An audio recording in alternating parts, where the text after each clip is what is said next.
My name is Syra, designation 700 Crate, Officio Assassinorum, Culexus Temple. I have been a weapon of the Imperium for 19 years. I have completed 43 sanctioned kills. I have never, in 19 years of service, hesitated. Until the 44th, I am going to tell you about the 44th target. But I need you to understand something first, something I knew before I ever reached the target's location, before I even left the temple. I knew the target was innocent, not suspected, not probably. Provably, verifiably, unambiguously innocent of every charge that justified the sanction. I knew because I had read the intelligence file with the same analytical precision that makes me effective at my work, and the evidence had been fabricated, clumsily, by someone who had assumed the Assassinorum does not examine its orders, that we simply execute them. They were correct about most of us. They were wrong about me. I am going to tell you who gave the order, but first you need to understand what I am, and what that means when someone like me says no. Note, I am going to tell you who gave the order.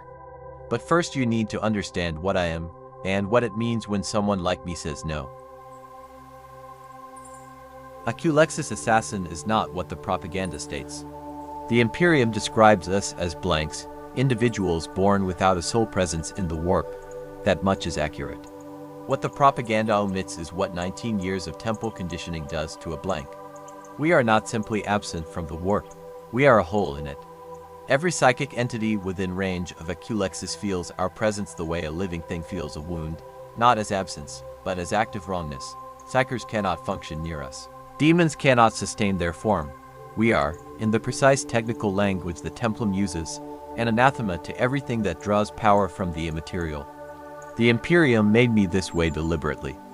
They took a child who had been born without something essential and they refined that absence into a weapon. I do not resent this. I understood the transaction by the time I was 12. The temple gives you purpose, structure, and the specific dignity of being extraordinarily good at one thing. In exchange you give them everything else. Including, they assumed, your judgment. They were wrong about that last part. The conditioning removes fear. It removes attachment. It removes the capacity for most emotional responses that would compromise operational effectiveness. It does not remove the ability to read an intelligence file and recognize when the evidence has been assembled by someone working backward from a conclusion rather than forward from facts. That capacity, analysis without emotional interference, is precisely what makes me effective, and it is precisely what made me stop. So when I tell you that someone forged the sanction order, you should be asking yourself, who in the Imperium is desperate enough, or powerful enough, to risk making an enemy of the Officio Assassinorum? I found out, and the answer is the reason I am still alive to give this testimony. So when I tell you that someone forged the sanction order, you should be asking yourself, who in the Imperium is desperate enough, or powerful enough, to risk making an enemy of the Officio Assassinorum? I found out, and the answer is the reason I am still alive to give this testimony. Her name was Archivist Myra Solon. She was 51 years old. She had worked in the Administratum Records Division on Solhaven Prime for 23 years. She had 3 citations for exceptional accuracy in her records work, the highest honor available to someone in her position. She had never left Solhaven Prime. She had never held a weapon. She had never, by any reasonable metric, posed a threat to anyone or anything. The fabricated intelligence file described her as a chaos sympathizer in contact with a known heretical network. The file was thorough: dates, contacts, encrypted communications. Whoever assembled it was skilled. They simply had not accounted for the fact that 2 of the dated contacts had occurred on days I was able to cross-reference against publicly accessible Administratum Transit records. And on both days Archivist Solon had been on record as attending mandatory all-staff briefings that ran the entire duration of the alleged contact window. She could not have been in 2 places simultaneously. The contacts had not happened. The entire file was construction. I sat in the darkness outside her apartment for 4 hours on the night of the sanction. I watched her work laid at her desk, the blue light of her data terminal on her face.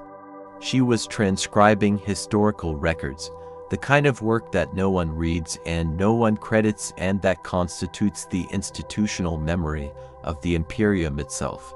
She was doing the quiet, necessary, invisible labor of making sure the past was accurately recorded. Someone needed that specific past to stay inaccurate. And her name was Archivist Myra Solon. She had discovered something in the records that someone very powerful needed to stay undiscovered. And the someone who needed it to stay undiscovered had a name I recognized, a name that should not have been anywhere near a sanctioned order, a name that told me exactly how deep this went, and exactly how much danger I was in the moment I decided not to pull the trigger. Her name was Archivist Myra Solon. She had discovered something in the records that someone very powerful needed to stay undiscovered.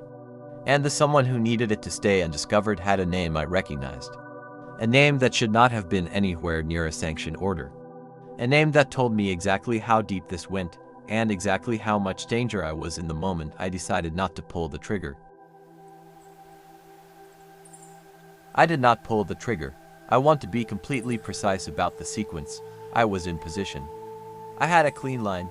The shot was, by every technical measure, available.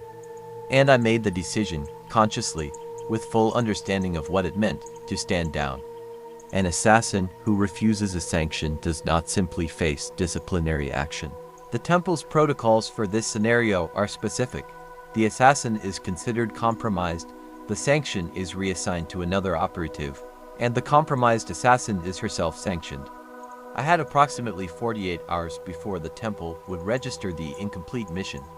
48 hours to do something that no Culexis in my knowledge had ever done, build a case against the sanctions originator before the Temple built one against me. The name on the fabricated order, buried deep in a reference chain most analysts would not follow, was Lord Castellan Revis Dorn, planetary governor, master of 3 systems, 12 years of impeccable service record. The kind of man who is so far above suspicion that suspicion cannot reach him. The kind of man who, I now understood, had been using that altitude to conceal something in the administrative records that Archivist Myra Solon had found and documented and was about to submit for verification. I copied everything. I encrypted it across 4 separate data carriers. I left one with Archivist Solon herself. She did not know what it contained or who left it. I walked into the inquisitorial office on Solhaven Prime and I placed the intelligence file and my analysis on the desk of the Inquisitor on station. And then I said 5 words that no Culexis assassin has ever said to an Inquisitor in the recorded history of the Officio Assassinorum. I said, "I need your protection." I walked into the inquisitorial office on Solhaven Prime and I placed the intelligence file and my analysis on the desk of the Inquisitor on station. And then I said 5 words that no Culexis assassin has ever said to an Inquisitor in the recorded history of the Officio Assassinorum. I said, "I need your protection." Lord Castellan Revis Dorn was arrested 14 days after I walked into that office. The evidence Archivist Solon had been compiling 3 years of careful, meticulous, invisible archival work documented a systematic falsification of typed records across his 3 systems. He had been diverting resources to a private fleet operating without imperial sanction. The investigation is still ongoing. The fleet has not been fully accounted for. I do not know what it was for. I have been told I do not need to know. Archivist Myra Solon received a commendation for her records work, unspecified, classified, the kind that gets filed and never published. She does not know she was sanctioned. She does not know anyone refused. She does not know that the reason she is alive is because an Officio Assassinorum operative sat in the dark outside her window for 4 hours and decided that the evidence did not support the order. I was given a choice after the investigation closed. The Temple offered reinstatement, full operational status, no record of the refused sanction, continuation of service as though nothing had occurred. The Inquisitor offered something else. She said, "You read an intelligence file that 12 other analysts had cleared, identified the fabrication in under an hour, refused an order that would have destroyed an innocent woman, and then walked into my office with the evidence already packaged. That is either the most dangerous thing in the Imperium or the most useful. I'd like to find out which." I took the second offer. I am still a weapon. I am simply aimed differently now. And somewhere on Solhaven Prime, Archivist Myra Solon is still transcribing historical records, still doing the quiet invisible work of making sure the past is accurately kept. She does not know my name. I know hers. And in the 41st millennium, That asymmetry, one person kept safe by another they will never meet, is the closest thing to grace that this galaxy produces. I'll take it. Archivist Myra Solon doesn't know Syra Vellum exists. Syra Vellum knows her name. In the 41st millennium, that asymmetry is grace. If this story stayed with you, like, comment, share and subscribe. Because next video, someone else sits in that chair and says something the Imperium was not built to hear. And in the comments, tell me, was Syra right to refuse?